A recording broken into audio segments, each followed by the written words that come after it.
Nizamabad rural మండలంలోని కొత్తపేట గ్రామంలో ఉపాధి హామీ పనులను మంత్రి సీతక్క, రూరల్ ఎమ్మెల్యే భూపత్ రెడ్డి, కాంగ్రెస్ నాయకులు పరిశీలించి కూలీలతో మాట్లాడారు.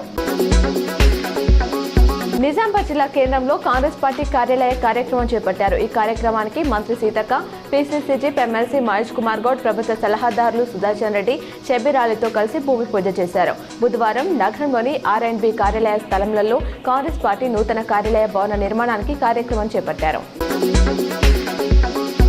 పెట్రోల్ డీజిల్ వాహనాలకు ఫ్యూచర్ లేదని కేంద్ర రోడ్డు రవాణా రహదారుల శాఖ మంత్రి గడ్కరీ ఢిల్లీలో జరిగిన ఇండస్ట్రీ ఈవెంట్లో తేల్చి చెప్పారు. ఆటోమొబైల్ కంపెనీలు వీలైనంత త్వరగా విద్యుత్ లేదా ఇతర ప్రత్యామ్నాయ ఇంధనాలతో నడిచే వాహనాల తయారీ దిశగా చేంజ్ కావాలని సూచించారు.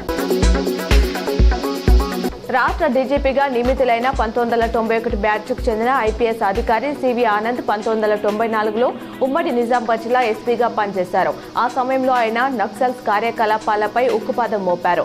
అలాగే వారి నుంచి యువతను దూరం చేయడంలో కీలక పాత్ర పోషించారు.